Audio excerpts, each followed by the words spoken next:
Entonces vamos a empezar, quiero hacerles como una analogía. Si pensamos en digamos, el hoy, ¿cierto? En este año, en el 2024, en una cirugía en un hospital, pues seguro se nos va a venir a la mente una escena como esta, donde vemos unos espacios adecuados con un montón de controles de calidad, ¿cierto? Aire estéril, ¿cierto? Un montón de estrategias de desinfección y un montón de instrumentación y de precaución alrededor de evitar la contaminación, ¿cierto? Recuerden las consecuencias que tendrían las infecciones después de las cirugías. Entonces, esto nos parece natural. Pero si nosotros devolviéramos la película un par de siglos atrás, eso no se hacía así. Las escenas eran escenas más similares a estas, donde no había guantes, ¿cierto? Donde se trabajaba en casas antiguas, en sitios que estaban muy contaminados. Incluso los médicos, después de practicar autopsias de personas que se habían muerto de sepsis, o sea, de infecciones diseminadas en todo el cuerpo, iban y atendían pacientes y terminaban transmitiendo las infecciones a las personas. O sea, era común, ¿cierto?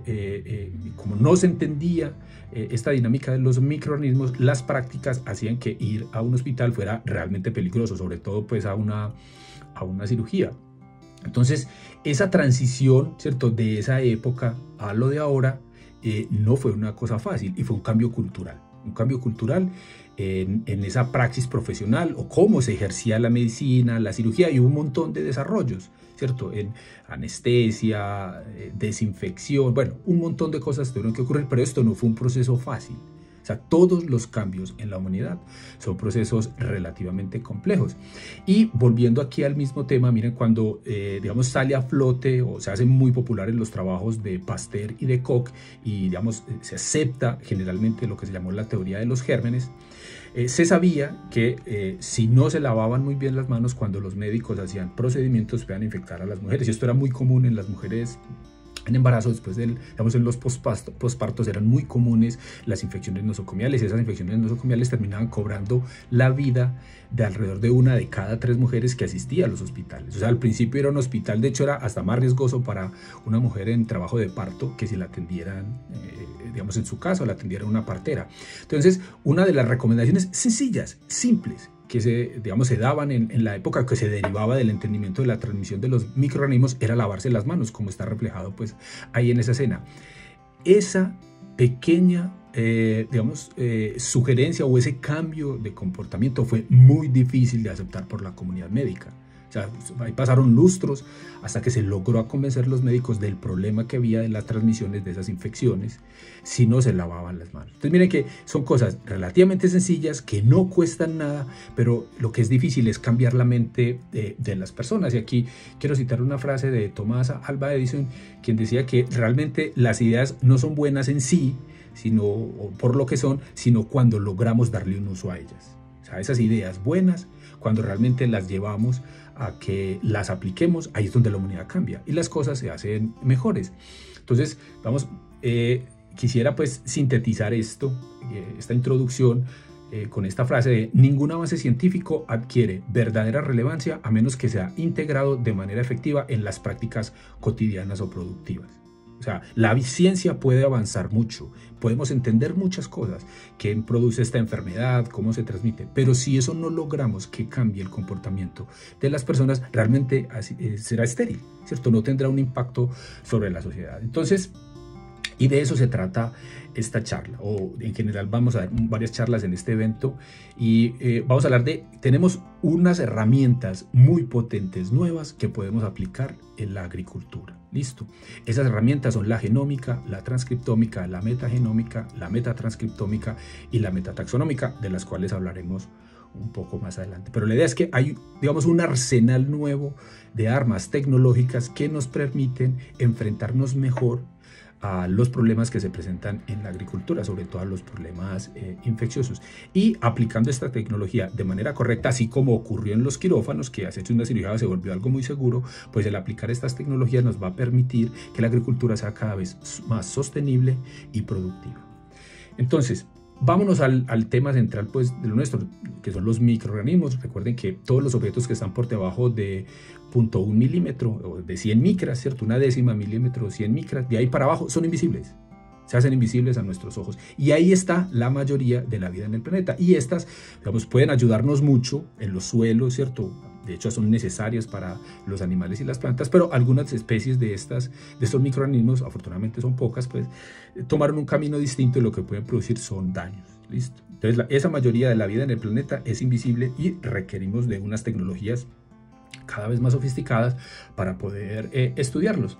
Clásicamente, ¿qué hacíamos desde la microbiología? ¿Cierto? Incluso esto es herencia en gran parte de Pasteur y de Koch, pues utilizamos tecnologías que nos permiten interactuar con esos organismos. Por ejemplo, utilizar lentes en microscopios compuestos u otro tipo de microscopios para magnificar las imágenes y ahí los podemos ver. O en el caso particular de la bacteriología o la micología podemos utilizar cultivos, hacer aislamientos y tenemos los microorganismos aislados.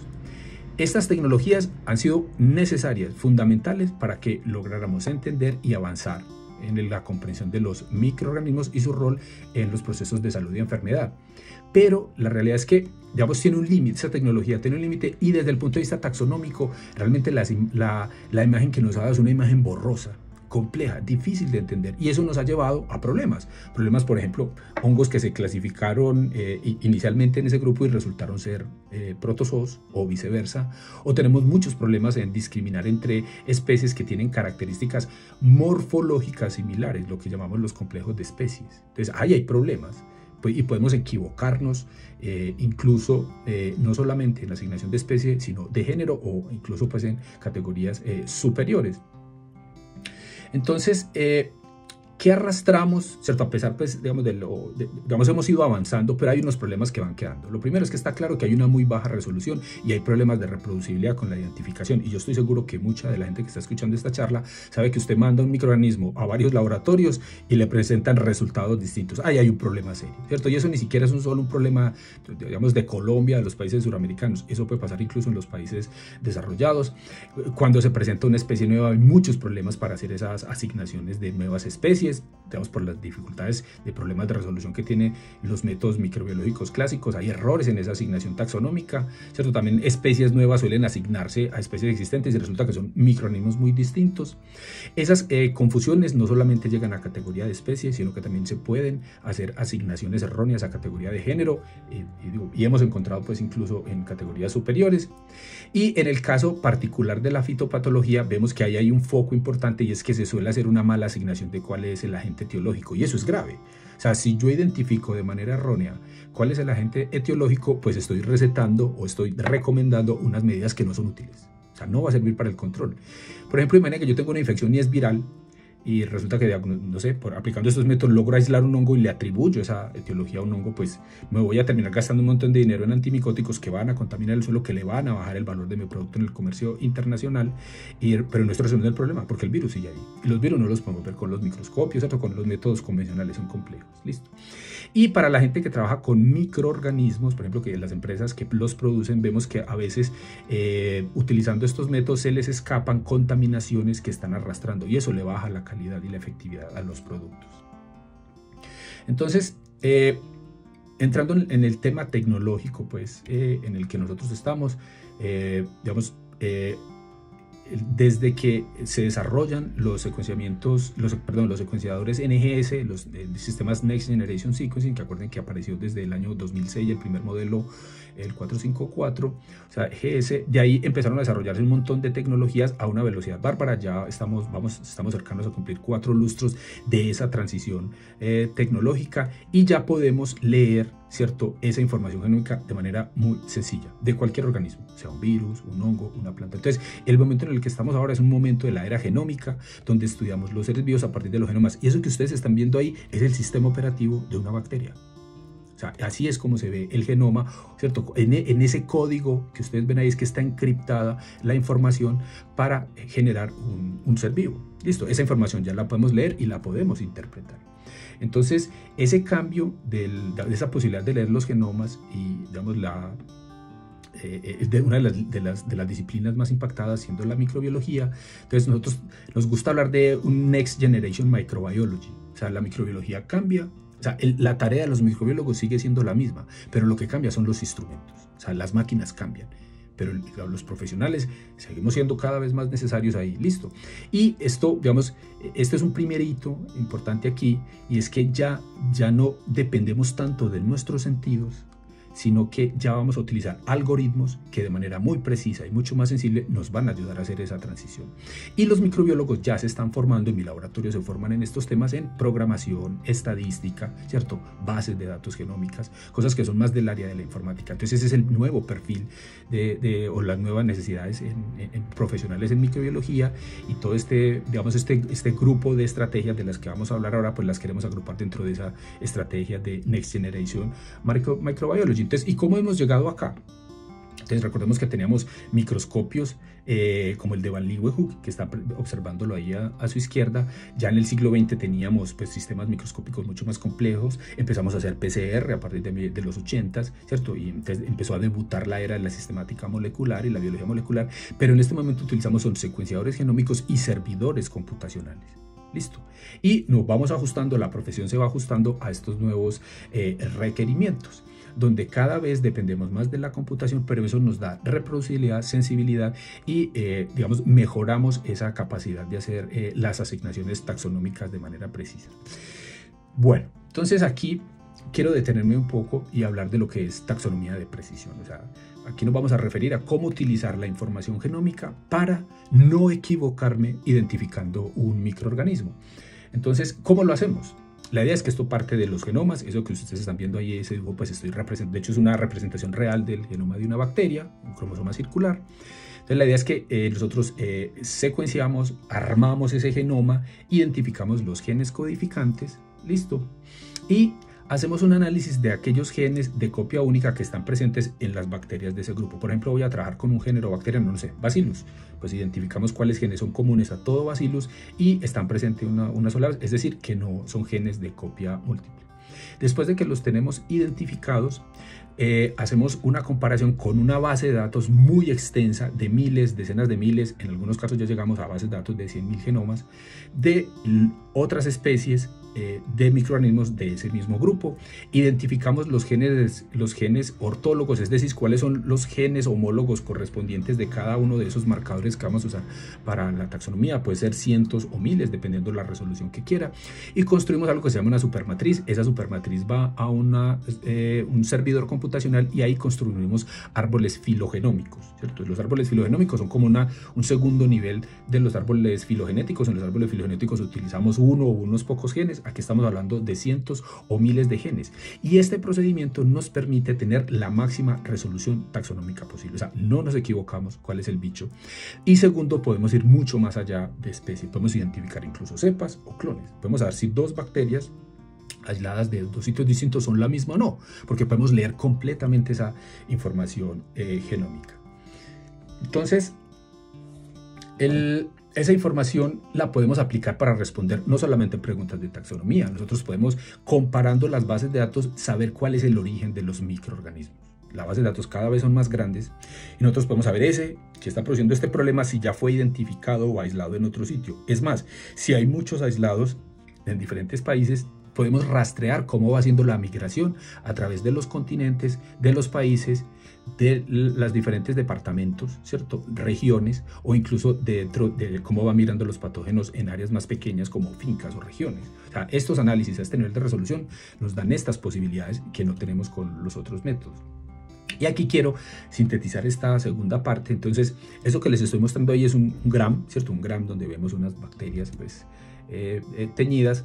Era cuando uno, digamos, pensaba como microbiólogo en bacterias, ¿cierto? Posiblemente esta imagen se le vendría a la cabeza. En este momento tenemos ya muchísima más resolución, ¿cierto? Pensamos en una bacteria, ya la tenemos caracterizada perfectamente, sabemos cuál es el inventario de proteínas que tiene, ese genoma que tiene, ¿cierto? Podemos, a partir de la información genómica, hacer inferencias, ¿cierto? Entonces podemos saber, por ejemplo, si tiene genes que codifican para proteínas o proteínas con mutaciones que le confieren resistencia a antibióticos o o la capacidad de producción de toxinas que ofrezcan un riesgo para la salud humana o animal, o en el caso de los microorganismos benéficos que sí tengan los genes, por ejemplo en el caso de Bacillus thuringiensis, que efectivamente sí tengan las toxinas CRI, que a mí me interesan, que no las haya perdido. Entonces yo puedo a partir del genoma hacer un montón de predicciones de las características fenotípicas de la bacteria y puedo ir monitoreando que ese genoma no cambie en el tiempo. Los genomas son inestables, pues lo bueno es, bueno, ¿qué está pasando? Si aparecen nuevos patógenos, saber de dónde salió y cómo está migrando, pero también si yo tengo una bacteria benéfica y yo estoy produciéndolo en un sistema, en un reactor, pues quiero saber que mi bacteria no está perdiendo esos genes de interés. Entonces, ¿qué gana la microbiología con la taxonomía de precisión? Listo, aquí quiero empezar a hablarles de esas aplicaciones y por qué estas tecnologías son importantes y por qué son distintas y podemos hacer cosas que no se podían hacer con la microbiología clásica. Entonces, miren, voy a empezar a hacerles un paralelo con, digamos, con los métodos microbiológicos clásicos y empecemos con los cultivos. Dependemos mucho de los cultivos y los aislamientos. Por ejemplo, en agricultura se hacen muchos elementos para identificar cuál es el patógeno que está produciendo la enfermedad. Resulta que con las nuevas tecnologías metagenómicas ya no se necesita hacer cultivos. Estas técnicas son independientes de cultivo. Nosotros podemos estudiar directamente en las muestras in situ, en las hojas, en las raíces, en los frutos, la presencia de los genomas de microorganismos patógenos. Podemos ir allá, ¿cierto? Y, digamos, leemos toda esa información, tomamos la muestra, secuenciamos y leemos eso que hay. Obviamente pues estará el genoma de la planta, el cual se excluye del análisis, e identificamos qué cosas hay ahí, qué hay de microbiota acompañante y cuáles son los patógenos, si hay mezclas de patógenos que suelen ser comunes. Podemos en un solo experimento, por ejemplo, identificar si hay virus, ¿cierto? Todo hay estrategias que nos permiten ver simultáneamente si hay virus, si hay hongos, si hay bacterias o si solamente hay un agente etiológico el que explique esa patología. Ya no dependemos de caracteres fenotípicos. Miren que, por ejemplo, para bacterias y hongos esto era, digamos, era uno de los ejes centrales. Había que aislarlo, había que hacer series bioquímicas o pruebas de degradación de ciertos sustratos que acompañaban las pruebas morfológicas y que son muy confusas a veces de reproducir y de interpretar. Pues resulta que aquí ya no necesitamos eso, porque como yo estoy leyendo el genoma, yo puedo aplicar la estrategia de taxonomía de precisión, identificando los genes, comparándolo con las otras bases de datos y ya puedo identificar sin necesidad, ¿cierto?, de depender de esas características fenotípicas que han sido tan confusas. Y bueno, estarán pensando, bueno, ¿y la PCR qué? Resulta que, miren, para hacer una PCR usted ya tiene que tener la respuesta, ¿cierto? Porque para hacer una PCR yo mando a sintetizar unos primers. O sea, yo ya sé cuál, yo apuesto porque el patógeno es este. Entonces eso es muy restrictivo. Estas pruebas son globales, no son dirigidas. Entonces aquí yo no tengo que esperar, ¿cierto? Decir, bueno, yo sospecho que son estos 2 o 3 patógenos y sintetizar unos primers para ver si da o no da. Estas pruebas leen todos los genomas de los organismos que están allí presentes y no hay ningún sesgo. Siempre y cuando ese organismo tenga DNA, o puede ser un virus de RNA incluso, estas tecnologías lo van a detectar. Entonces aquí tenemos la posibilidad de, con amplio espectro, de detectar quién está, sea la especie que yo sospechaba, que sea una especie de un organismo distinto que yo no esperaba, que sean especies nuevas, especies atípicas, ¿listo? O que estén en mezclas. Todo eso lo podemos ver simultáneamente con estas tecnologías. Entonces, estamos ganando mayor precisión y muchísima mayor resolución. Y otra cosa que no es menor es la reproducibilidad. Si yo en mi laboratorio tomo una muestra, identifico un organismo después de hacer el secuenciamiento genómico y digamos, yo deposito ese genoma en una base de datos, otro investigador en China, en Japón, va a hacer el mismo análisis y le va a dar exactamente lo mismo. Aquí no dependemos o no tenemos ese sesgo, por ejemplo, como si tienen la interpretación de la morfología o las pruebas fenotípicas. Listo.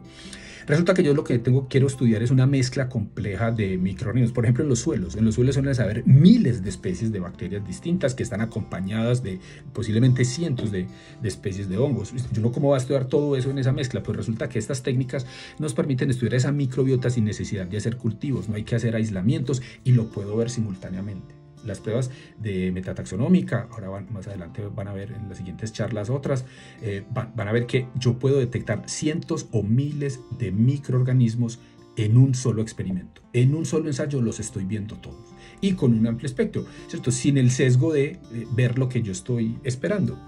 Podemos detectar las especies conocidas, pero también microorganismos atípicos. Las bacterias mutan, los virus mutan, los hongos mutan, están cambiando, la evolución no para.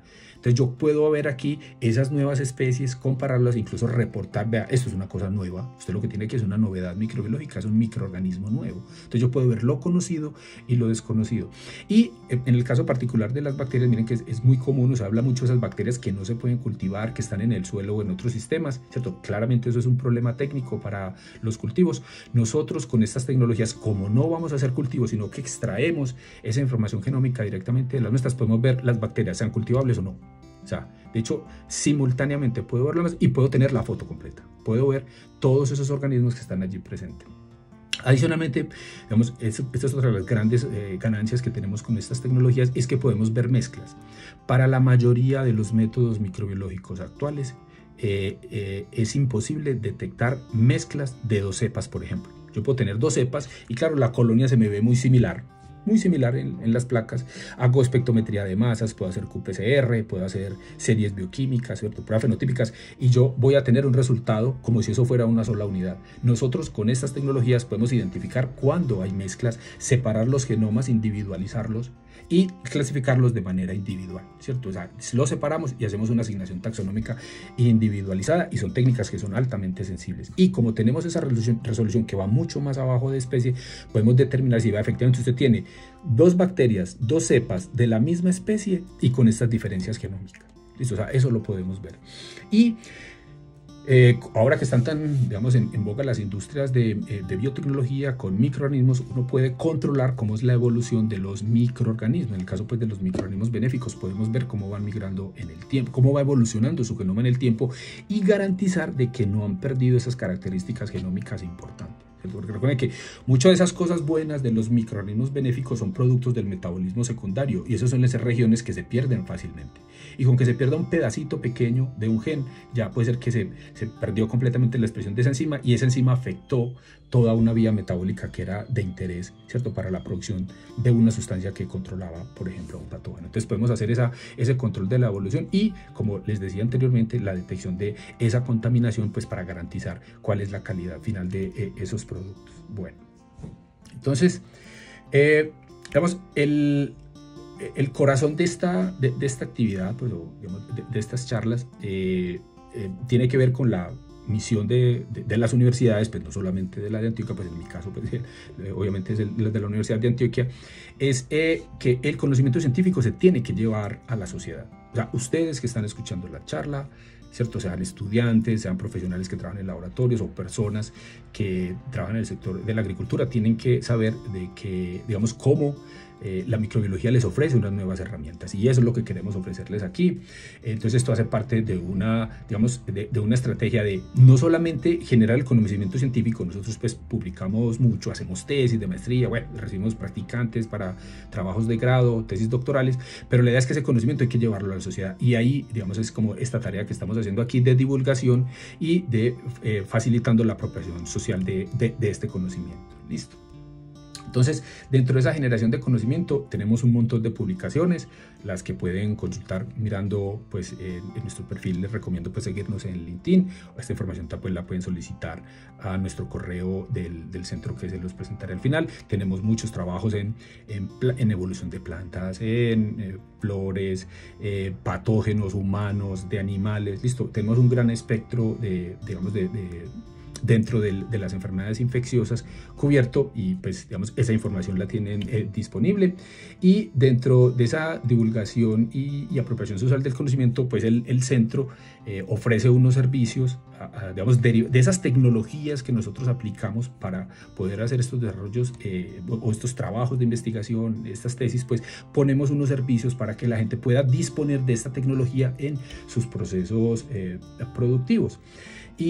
Y ahí pues volvemos al punto central, y es que una de las grandes ganancias de la humanidad con la genómica es poder hacer la taxonomía de precisión y exactitud basado en análisis de genoma completo, y pensamos que uno de los usuarios más importantes de esto están en la agricultura. No se pueden seguir identificando mal los microorganismos ni haciendo una mala asignación del agente etiológico de las enfermedades. Así no vamos a ser competitivos. Entonces, la idea es que esa tecnología la puedan utilizar ustedes. ¿Y qué ganamos? ¿Cierto? ¿Qué ganamos si somos capaces de poner a funcionar estas herramientas microbiológicas de alto nivel, ¿cierto? Si somos pioneros en incorporar esto en Colombia, incluso pues igualando los países desarrollados, pues vamos a ser mucho más competitivos, nuestros productos van a ser de mayor calidad. En el tema de la sostenibilidad, miren, identificar mal un agente etiológico tiene una consecuencia financiera, y la aplicación de productos químicos están degradando el suelo. Entonces hay que estar muy seguro de quién es antes de ir a aplicar esos productos, que tampoco son baratos. Esto nos llevará pues a mejorar la productividad, nos vamos a abrir mercados internacionales, listo. El control biológico puede ser un control biológico muchísimo más efectivos, y podemos seguir ganando puestos, digamos, en ese mercado internacional de competitividad, donde sabemos que Colombia tiene un puesto privilegiado en la agricultura del futuro. Entonces, esto es un resumen nuevamente de esto que les estoy hablando. Entonces, queremos ser más competitivos, queremos ser de los países, ¿cierto?, donde mejor se diagnostiquen las infecciones en la agricultura, y la tecnología ya se las tenemos aquí. Somos referencia internacional en estos temas, y esto nos va a permitir hacer un control eficiente de las plagas. Como les decía, esto nos va a hacer estar en el mismo nivel que digamos, los países desarrollados, y el momento cuando nos compren nuestros productos, pues nosotros van soportados por estas tecnologías. Podemos hablar de tú a tú en el caso del control de calidad o tipificación de las cepas. Claramente puede ser mucho más sostenibles. Les decía, un buen diagnóstico me lleva a un uso racional de sustancias químicas o a la compra de bioinsumos adecuados, ¿cierto? Porque no todos van a funcionar de manera igual. Pues yo puedo con este tipo de análisis determinar cuáles son los más efectivos y costo-beneficio para mi cultivo y para la zona donde yo estoy, dependiendo pues de las condiciones geográficas. El efecto puede variar. Esto, digamos, hacer esta transición evita un camino tortuoso que hemos visto que les pasa a muchos agricultores, y es que empiezan a dar tumbos, ¿cierto?, aplicando métodos microbiológicos clásicos, y nosotros vemos que son con los problemas años, 2, 3, 4, 5 años, y gastan y siguen sin resolver el problema. Estas son tecnologías que te pueden dar la respuesta en una ventana de tiempo corta, incluso en 3 o 4 meses hemos logrado resolver esos problemas complejos. Claramente aquí hay algo muy importante adicional, es el control de calidad de los agroinsumos, particularmente de los bioinsumos. Aquí quiero darles un mensaje a aquellas empresas o las personas que quieran hacer importación. Antes de hacer eso, es bueno que busquen un laboratorio como el nuestro para hacer unos controles de calidad bien precisos y de amplio espectro, para que sepan qué están comprando. Hemos detectado en productos que vienen incluso de países desarrollados contaminados con hongos fitopatógenos. O sea, te están vendiendo supuestamente un hongo que es bueno para, digamos, como control biológico, pero resulta que viene contaminado con patógenos. Entonces, estas tecnologías van a proteger esas inversiones, y vamos a proteger o vamos a evitar que traer productos contaminados del exterior. Bueno, garantizar esa inocuidad de los productos que nosotros estamos produciendo, y en el caso pues de aquellas personas que ya estén trabajando con propagación in vitro, pues estos son sistemas de control que van de la mano de tener muy bien tipificadas, caracterizadas y controladas desde el punto de vista fitosanitario las plántulas en esos sistemas de propagación.